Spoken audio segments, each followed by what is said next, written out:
Hey everyone, welcome to another episode of Extra Time TV. This is Andre Soklau. I'm Kevon Campbell. And Kevon, the Champions League is back. Yes, it is. You can't not love the Champions League. We're in the crucial stages now, the round of 16. And up next, the match we're going to speak about, it's Manchester United, a resurgent Manchester United versus PSG. Kevon, what are your initial thoughts about this matchup? Andre, if this was 2 months before, Manchester United have no chance. But PSG, Thomas Tuchel's guys, they're going to go to Old Trafford, and United, they have a new manager.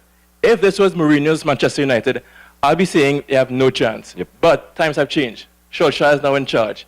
And with him at the helm, I think that they are their favorites against PSG. Because the football they play and PSG's current status, there are a lot of injuries. Verratti's injured. You have midfields lacking. Forward line, Neymar's iffy. I think, Andre, that Manchester United, they are on top going into this game. And PSG, Thomas Tuchel, they should be aware. I'm absolutely in full agreement. Tuchel I actually think he made some requests for players in January. He's not going to get them. His entire team just fell apart at the wrong time. But Ole Gunnar has completely unleashed an entire new Manchester United. They look like a much more, liberal team. They look like players who finally had that, monkey off their back or whatever. I mean, I'm a huge fan of Jose Mourinho, or Jose, depending on how you want to pronounce it. He is definitely a guy, it just was not working. No matter how much I love him, it just didn't work. It just was not connecting. That's a whole other topic altogether. But it seems to me that this resurgent Manchester United with what looks like the Manchester United of old, that people remember, just playing with flair and, penetrating down the wings and just look unstoppable. And PSG have way too much injuries. I think Di Maria is probably the one player that they may have to rely on. And I think it may be too much for him. I think this young, energetic Manchester United side will be too much. I think it'll be too much for PSG and Tuchel and his boys. Sorry, guys. But for those of you who jumped on the PSG train, it's going to be a rough ride. Andre, for years, I've been talking about the PSG midfield, saying it's not good enough. Mota, Verratti, those guys in the middle, they weren't good enough. Mota's now retired, but they didn't replace him. So you still have that really weak center in a PSG midfield. But for United, that midfield three, Herrera, Pogba, Matic, as good as ever. Each of them know their roles. Pogba, a lot of freedom. So when he finds those balls, when he passes those three balls to Rashford, and you have Lingard and Martial on each wing, it can pose a problem. And with PSG, their fullbacks, to me, they're aging. Because you have Dani Alves still doing a job out there on the right. Because he's going to start ahead of Thomas Meunier. And on the left, Cahill, to me, not to the level that you would want a top-class Champions League team. And in the middle, Thiago Silva and Kimpembe, they're good. I like them. But United, that wave of optimism, that wave of impression, they're going to attack, the United way. And I don't think that PSG can absorb so much pressure in such high-octane scenarios. And for United, it's all about pressure. It's all about passing the ball at pace with intensity. And PSG, because of their league, they don't play such intense matches so often. So I think they can get figured out. And United are going to ride that wave of optimism. I agree. I think PSG, everybody speaks about this, Liga is definitely a step down from when you play in the Champions League. I think Leandro Paredes, who they signed, they signed him. He's going to get a trial by fire. He's a lovely player. From Zenit he came across. But I think it's going to be tough. I can't see any other outcome other than a victory. But this Champions League is so strange.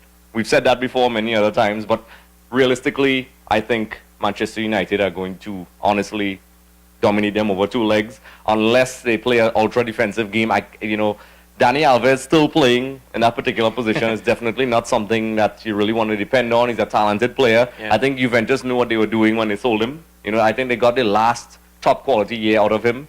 I think that pace he has to deal with, as you rightfully said, with the Manchester United wide players, and just their dynamic style of play now, it's just going to be too much for them. And I think their midfield can't sustain the pressure. They can't hold the ball at all. In France, they had the luxury where they are the superior team. But Manchester United is used to playing top-level teams in the Premier League week in, week out. And I think that battle will be lost in the midfield and on the wings. Neymar is a completely lost cause as far as I'm concerned. It seems as if the PSG experiment with Neymar is not working out, but a lot of pressure is going to depend on Di Maria, Paredes.